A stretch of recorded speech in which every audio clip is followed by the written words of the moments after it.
सास का घूंघट पार्ट 6। अब तक हमने देखा कि रात के अंधेरे में चुपके से सचिन देविका से माफी मांगने जाता है, लेकिन देविका कहती है, सचिन, मेरे लिए सबसे बड़ी चीज मेरा आत्मसम्मान है, इसलिए मैं तुम्हें माफ नहीं कर सकती। अब तुम यहाँ से जा सकते हो। देविका, एक बार मुझे मेरे बच्चे से तो मिलने दो। मैंने अभी तक उसे देखा भी नहीं है।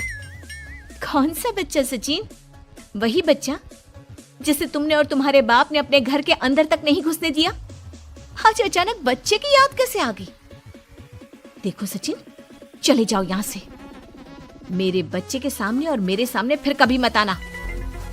सचिन जब घर जाता है तो घर के सभी आदमी उसे डांटने लगते हैं। इतनी रात को कहाँ गया था सचिन? देविका से माफी मांगने।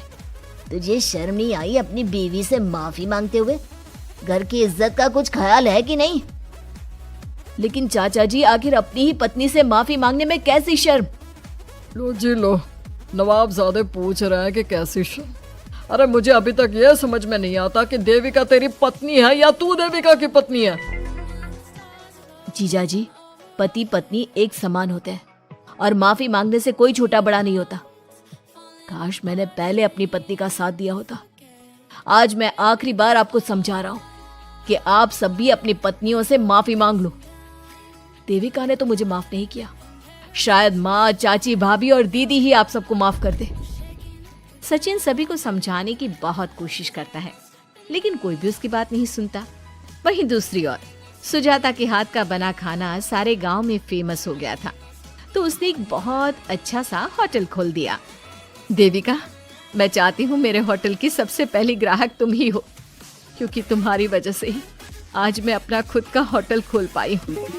क्यों नहीं भाभी, लेकिन भाभी, आपको अब अपने होटल में ना सिर्फ इंडियन खाना बनाना है, बल्कि इटालियन, चाइनीज और फ्रेंच खाना भी बनाना होगा।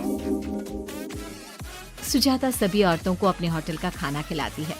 खाना खाने के बाद कम्मो कहती है, अरे बहू, इतना अच्छा खाना तो मैं भी नहीं बना सकती। तू तो वो हो गई, क्या कहते हैं उसे? मास्टर शेफ चाची जी। हाँ, मास्टर शेफ। बहू, अब तेरा होटल चलेगा नहीं बल्कि दौड़ेगा। हाँ बहू, तूने सच में खाना बहुत स्वादिष्ट बनाया है। अब वीना बेटी, तुझे क्या करना है? अपना बुटीक कब खोलेगी? माँ, कल ही कर देती हूँ। दुकान और सिलाई मशीनों का सारा काम हो गया है और वर्कर भी आ जाएंगे। तो ठीक है, फिर अच्छे काम के लिए देर नहीं करनी चाहिए। देविका, मैं चाहती हूँ कि मेरी दुकान का इनॉग्रेशन तुम करो। आखिर तुम्हारी वजह से तो मेरा बुटीक खुल रहा है। अगले दिन वीना भी अपना बुटीक खोल लेती है। उसका बुटीक भी चलने लगता है। माँ, आजकल ना कस्टमर ज्यादा हो गए हैं। बुटीक में जो वर्कर है वो वर्कर कम पड़ रहे हैं। मुझे और वर्कर की जरूरत है। बेटी, गांव में तो तुझे कोई मिलने से रहा। अच्छे वर्कर तो शहर से ही मिलेंगे। हमें भी कुछ लोगों की जरूरत है जो हमारे बर्तन शहर ले जाकर बेच सके। देविका बहू, अब तू ही कुछ कर। ठीक है माँ जी, मैं अपने पापा से बात करती हूँ। वो अखबार में इश्तेहार दे देंगे तो कई वर्कर आ जाएंगे। कम्मो और विमला के बनाए बर्तन भी दूर दूर तक बिकने लगे।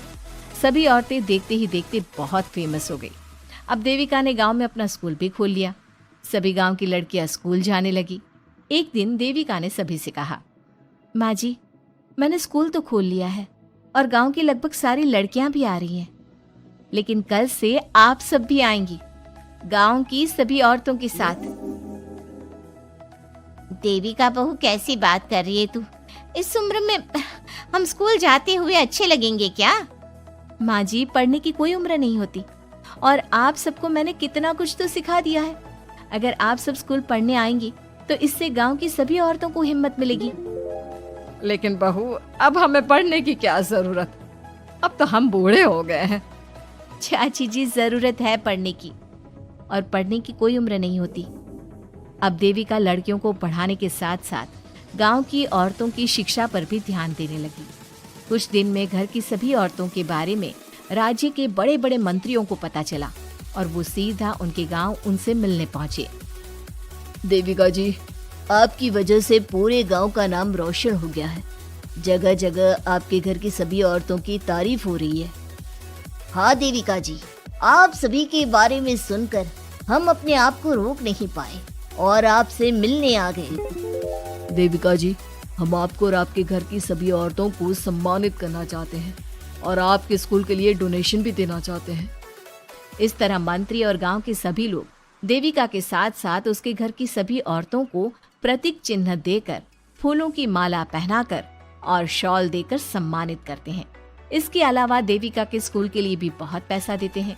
जिस पंचायत ने देविका के खिलाफ फैसला सुनाया था, उस पंचायत को अपने फैसले पर आज पछतावा हो रहा था। उधर घर के आदमियों की हालत और भी खराब हो रही है। बापू, चाचा जी, अब सचिन ने आपको समझाया था कि सबसे माफी मांग लेते हैं, तब आपने हमारी बात नहीं सुनी। अब देखिए, सभी का राज्य में कितना नाम हो रहा है। खुद मंत्री जी उनको सम्मानित करने आए हैं। बापू, मोहन और सचिन ठीक कह रहे हैं।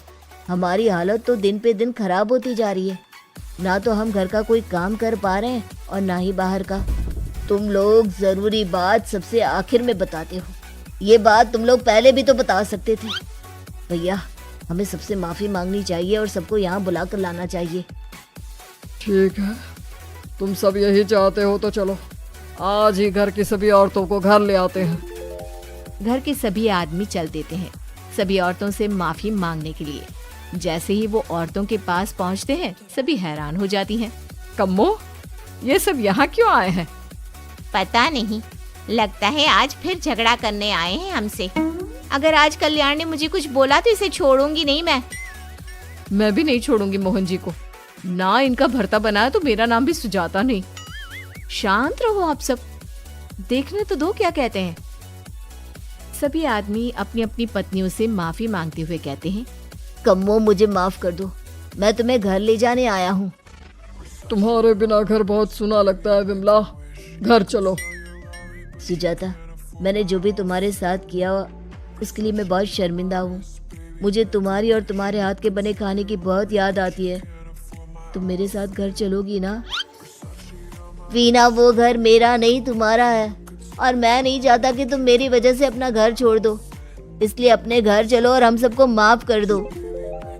अपने पतियों की इस तरह माफी मांगने से सभी औरतें अपने पतियों को माफ करके उनके साथ जाने को तैयार हो जाती हैं। लेकिन देविका घर आने से मना कर देती है। सभी औरतें उसे समझाती है, देविका बहू, अब घर जाने में क्या दिक्कत है? मांग तो ली सबने माफी। देख तो सचिन भी कितना शर्मिंदा है। हाँ बहू, हमारी लड़ाई तो यही थी कि ये हमसे माफी मांगकर इज्जत के साथ घर ले जाए। अब घर चलने से तेरी शादी बच सकती है। चाची जी, मैं पहले भी बता चुकी हूँ, अब दोबारा से फिर कह रही हूँ, मेरे लिए शादी से बड़ा है आत्मसम्मान। आप लोगों की शादी आपकी मर्जी से नहीं हुई है, लेकिन मेरी शादी मेरी मर्जी से हुई है। इसलिए शायद आप लोगों को फर्क नहीं पड़ता कि आपके पति ने आपके साथ क्या किया, और मुझे इस बात से बहुत फर्क पड़ता है कि मेरे पति ने मुझे अपने बराबर नहीं समझा, और इसलिए मैं उसे माफ नहीं कर सकती। देविका, मैं अपने बर्ताव के लिए बहुत शर्मिंदा हूँ। तो जिंदगी भर शर्मिंदा रहना।